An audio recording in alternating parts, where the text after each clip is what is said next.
Halo Sobat SK, bagaimana kabarnya? Tetap semangat berjuang untuk masa depan kan? Pastinya dong, masa enggak? Oke, welcome to Science Grid Channel. Sebelum menyimak lebih lanjut, jangan lupa subscribe, like, and comment. Loncengnya juga dinyalakan ya, supaya selalu up to date bersama Science Grid. Jangan lupa juga share ke teman-teman, karena belajar bersama lebih asik dari belajar sendiri. Kembali bersama Science Grade Channel, sekarang kita akan membahas soal-soal yang sudah dipost akun Instagram Science Grade. Sudah dicoba? Yakin benar? Jangan lama-lama. Yuk, langsung saja, let's check it out. Oke, langsung kita menuju ke soal yang pertama. Di sini ada kotak mainan berbentuk balok bermassa 4 kg, bergerak pada sebuah bidang datar licin dengan kecepatan 4 meter per second. Artinya, ketika di atas, benda ini memiliki kecepatan 4 meter per second. Kemudian, selanjutnya balok menuruni sebuah bidang miring dengan kemiringan 30 derajat. Artinya, sudut 30 derajat berada di sini. 30 derajat. Selanjutnya, kita lihat bahwa dan mengalami gaya gesek sebesar 14 Newton. Artinya, di sini gaya geseknya dapat kita lihat. Di sini gaya geseknya sebesar F, dan setelah sampai di dasar bidang miring, balok meluncur pada bidang datar licin dan kecepatan 5 meter per second. Jadi setelah dia turun, kecepatannya menjadi 5 meter per second. Nah, ditanyakan di sini, informasi berikutnya adalah kecepatan gravitasi pada tempat tersebut 10 meter per second kuadrat. Maka perbedaan ketinggian dari kedua bidang tersebut. Oke, jadi kita cari hanya di sini. Oleh karena itu, kita cek ketika benda berada di bidang miring, gaya yang bekerja adalah gaya gesek, saya simbolkan sebagai F, kemudian gaya berat dari benda tersebut. Di sini gaya beratnya, yakni W. Nah, kemudian kita lihat bahwa dia bergerak seperti ini. Artinya, kita cari W yang bekerja di sini. Untuk mencari W ini adalah W sin theta. Selanjutnya kita cari di mana W itu sama dengan M dikali G dengan berat bendanya tadi 4 kg. Maka ini menjadi 4 dikali dengan kecepatan gravitasinya 10 meter per second, maka ini 10. Sehingga kita dapatkan W-nya, yakni sama dengan 40 Newton. Berikutnya kita cari di sini. W sin theta, yakni sama dengan W-nya tadi 40 Newton, kita kali dengan sin 30, karena di sini sudutnya 30 derajat. Sin 30 adalah setengah dikali 40, yakni 20 Newton. Kemudian, kita akan menerapkan hukum Newton pada benda tersebut.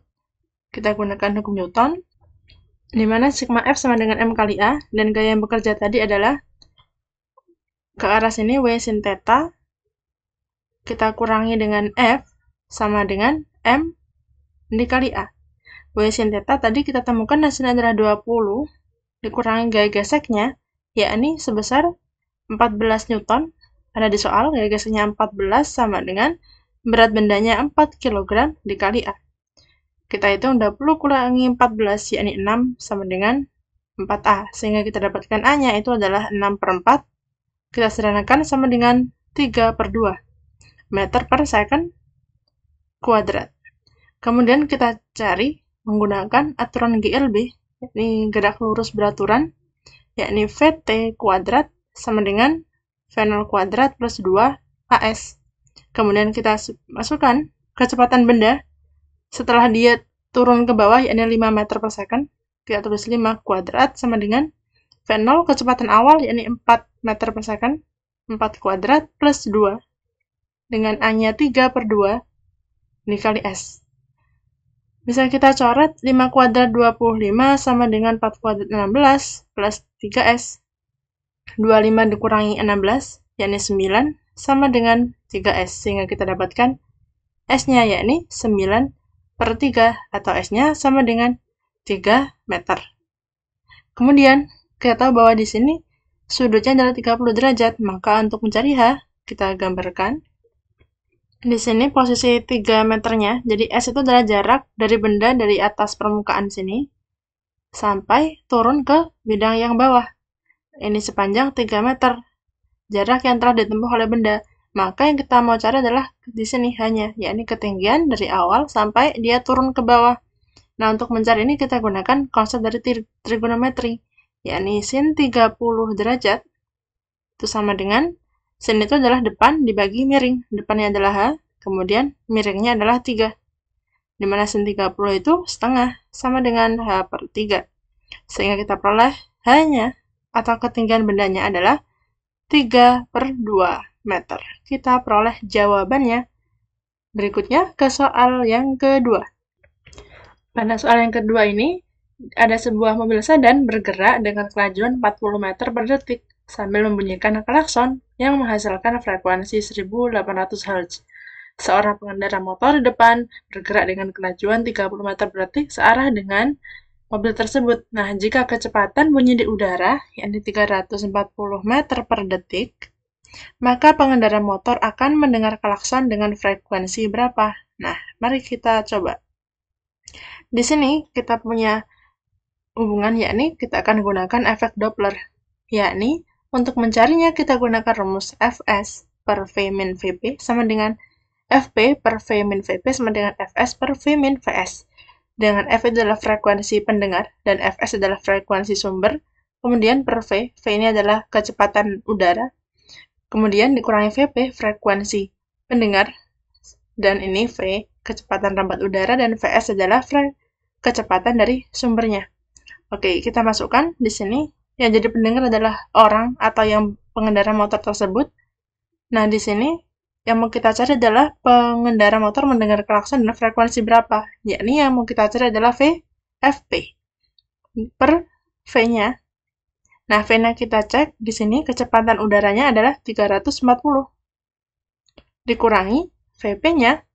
Vp-nya di sini kecepatan yang pendengar peroleh, yakni 30 meter per detik, kemudian Fs, frekuensi sumbernya, yakni 1800 Hz, kita tulis di sini, per, tadi kecepatan udaranya 340, kemudian kecepatan sumbernya, yakni kelajuannya, sebesar 40 meter per detik di sini, kecepatan mobilnya. Oke, kita hitung di sini Fp, 340 kurangi 30, yakni 310, sama dengan 1800 per 300. Nah, ini bisa kita coret. Kemudian Fp, kita tahu bahwa 18 dibagi 3 ini 6, kemudian kita kali dengan 310, sehingga kita peroleh frekuensi pendengarnya adalah 1860 Hz.